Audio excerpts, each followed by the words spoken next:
Tai, ką daro mūsų vyriausybė, laikau užsienio politikoje, laikau provokaciją.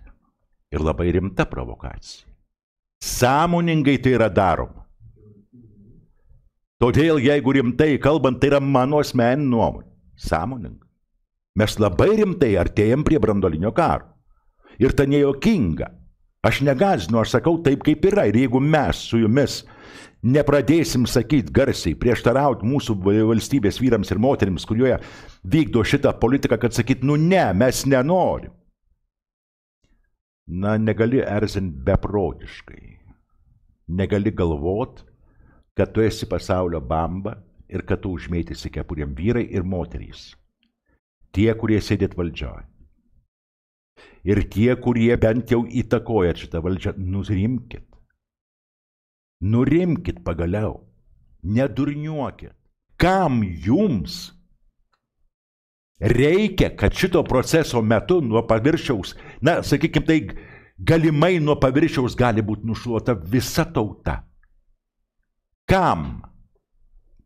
Jūs galvojat, kad to įvykti negali.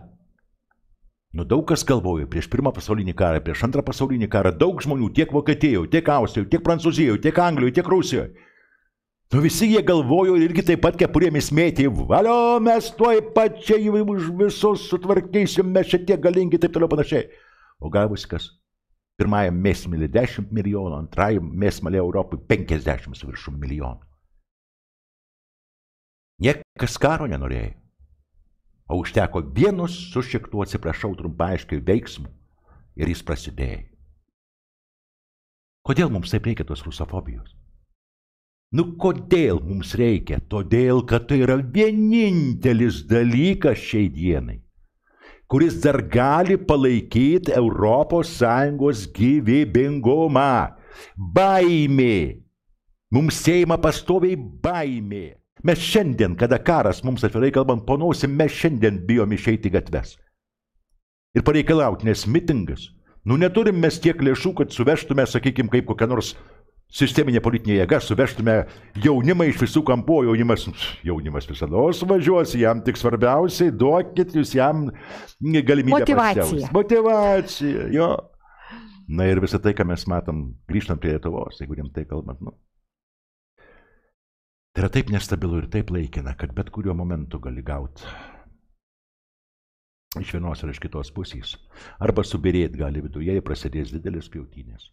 Ir tada jau tikrai, va tada tikrai Rusija turės imtis tam tikrų priemonių. Nes šitie išdurniuos visiškai. Bet ir dabar durniuoja. Nes dabar, kaip mums sako, reiškia dabartinė valdžia, pasižiūrėkit, jie kalba apie tai, kremliniai, vatninkai, panašiai, taip toliau. Tai padinkit jūs mus kaip norit, pavyzdžiui, mane. Man nusišvilpti, atvirai kalbant, kaip jūs mane pavadinsit. Tai nereiškia, kad reikia nueiti ir nusilenkt Kremliui. Tai nereiškia, kad reikia nueiti ir nusilenkt kažkam kitam. Tai reiškia, kad reikia pradėti galvoti. Aš nesuprantu, kas čia per durnumas, atvirai kalbant, mūsų politikų. Stambulo konvencija, nu, nebent pažadėjo, koks Sorošas jiems gerai apmokėjo. Taigi iš ES fondų, iš ES projektai milijonai, šimtai milijonų. Daspjaut man į tuos ES projektus. Liktai nesuprantat, iš kur ES projektuose pinigai. Daugiau ES skolinsis, su garantais bus vyriausybės. Aš dar kartą kartuoju, kad ES nueis į istoriją. Kas mokės skolas. Taip ir čia, kas tas išnaudotus tos fondus mokės skolas. Aš suprantu, kad mes pagatavi trumpaiškai ir srutų bačką išgert politikai. Jeigu už tai bus sumokėta brangiai, jeigu tai leis gauti srautą pinigų, kuris bus pravalgytas, prasuktas, išparceliuotas ir taip toliau panašiai, ir po to reiškia, bet tai nors laikinai leis išsėdėti ir išlaikyti stabilumą tariamą ir išsėdėti reiškia savo kėdėse. Mes partnerystės įstatymą vėl svarstysim, reiškia, pertvarkysim panašiai taip toliau. Latvijai Stambulo konvenciją pasiunčia ilgam per visą pasaulį, kol aplieks aplinkui. Mes su jumis ruošimės atvirkščiai patvirtinti ją. Kuriem velniam? Ar bent kiek pagalvojam, kad tai irgi įneša chaosą ir sumaištį. Tai dar labiau skaldo Lietuvos visuomenę.